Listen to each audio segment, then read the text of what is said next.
Hey, I've lost track of the days of this whole social distancing thing, so it's time to make bread. Things are getting kind of crazy around here, and we could all use a little comforting butter on fresh homemade bread. To start with, you're gonna get a cup and put 1 cup of warm water. It should feel comforting, not too hot, not too cold. And then grab your yeast and add 1 package or 1 tablespoon to your water. Then to feed the yeast, we're gonna add about a tablespoon of sugar, just to make them happy. Give it a quick stir, but try to keep all the yeast in the cup.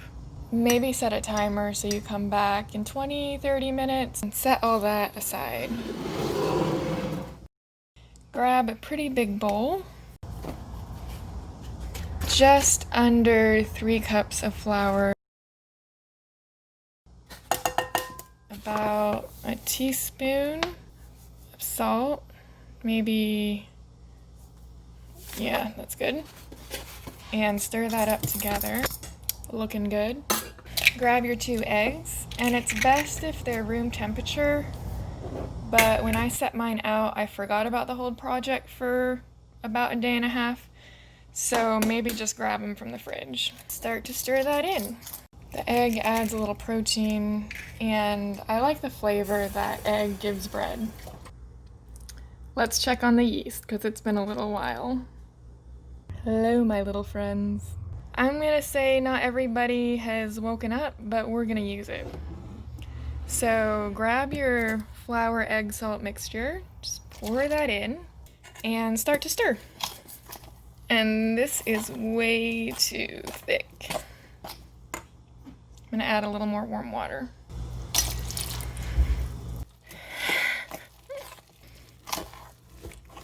It should be a lot thinner than you imagine bread dough to be. Almost like a thick batter. I don't know what I'm missing. Let's just add some more water. Just keep stirring. At this point, remember your grandmother and your grandmother's grandmother, and remember that she made bread almost every day, or some variation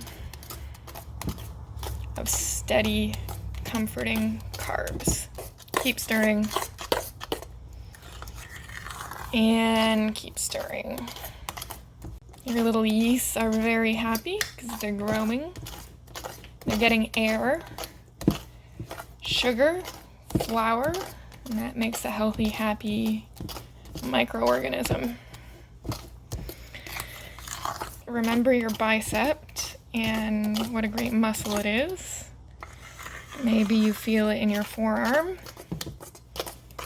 but keep stirring. Let it sit 30 minutes to enjoy absorbing all the water. Grab a clean kitchen towel and dampen it with water, but don't let it get soaking, just a little damp. And then cover your bowl with that towel.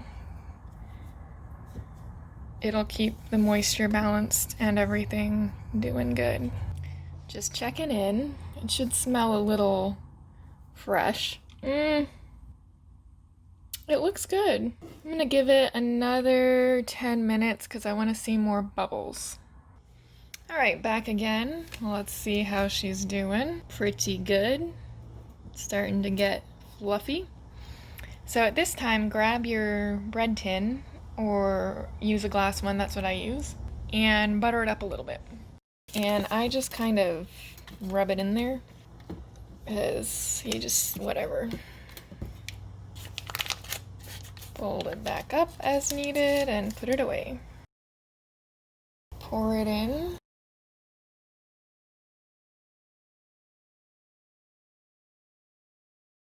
You want it to raise a little more, but not so that it's too high where it's gonna overflow. At this point, I try to use some props to put the towel on top. So I'm using my trusty electric kettle and my trusty French press. The moisture is good for the yeast, but you don't want the towel to actually fall into the bread. Make a little tent.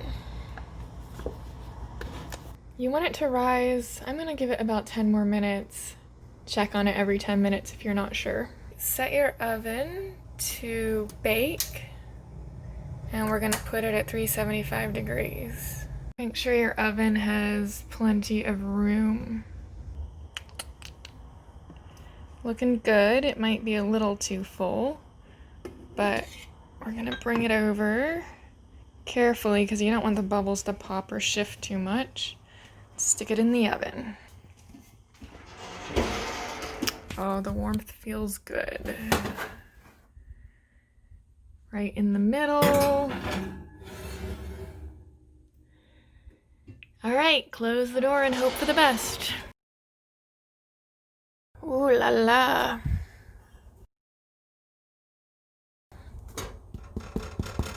But I think I'm gonna call it. Try to get it out of the pan to cool pretty quickly.